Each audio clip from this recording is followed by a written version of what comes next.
భద్రాద్రి కొత్తగూడెం జిల్లా పాల్వంచ మున్సిపాలిటీ పరిధిలోని పిచ్చయ్య బంజారాలో వరకట్నం కోసం కోడలపై అత్త దాడికి పాల్పడింది. దీంతో బాధితురాలు అత్తింటి వారిపై పాల్వంచ పోలీస్ స్టేషన్లో ఫిర్యాదు చేసింది. అదనపు కట్నం తీసుకురాలేదని, తరచూ అత్త లక్ష్మీబాయి వేధింపులకు గురిచేస్తుందని బాధితురాలు శ్రీలత ఆవేదన వ్యక్తం చేసింది. తన భర్త నవీన్ వరంగల్ వెళ్లిన సమయంలో లక్ష్మీబాయి వరకట్నం తీసుకురావాలని దాడి చేసి హత్య చేయడానికి యత్నం చేసిందని ఆరోపించింది. ఇక మరోవైపు కొడుకు కోడలు కలిసి తనను ఇంట్లో నుండి వెళ్లగొట్టి ఆస్తిని కొట్టేయడానికి కుట్రలు చేస్తున్నారని లక్ష్మీబాయి ఆరోపించింది.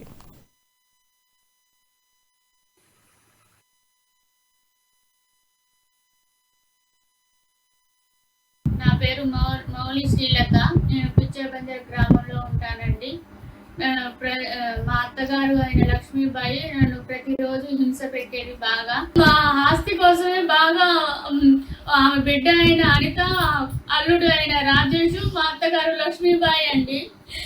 వీళ్ళు ముగ్గురు కలిసి నన్ను చంపడానికి ప్రయత్నించారండి. ఆస్తి కోసమే, కేవలం ఆస్తి కోసమేనండి. మా ఆయన లేని సమయంలో నన్ను చంపడానికి ప్రయత్నించారండి. మా ఆయన మా ఆయన పేరు మీద పడాలని నన్ను చంపేసి మా ఆయన్ని ఆల్రెడీ పెద్ద భార్య కేసులో ఆల్రెడీ జైలుకి వెళ్ళేసి వచ్చిండు.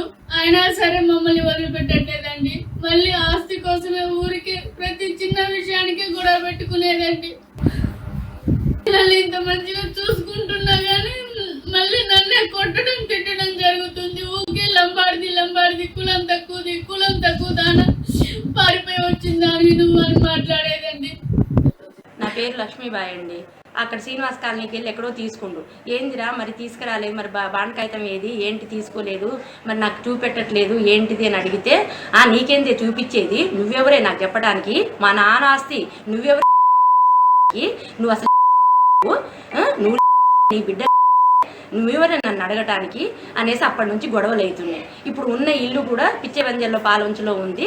ఆ ఇల్లు కూడా నా పేరు మీద పౌరపటాన్ని చెయ్యి, లేకపోతే నువ్వు ఇంట్లో నుంచి వెళ్ళిపో అని, మా నాన్నని చంపేసినవి నువ్వు, నా పెళ్ళాన్ని చంపేసినవి నువ్వు అని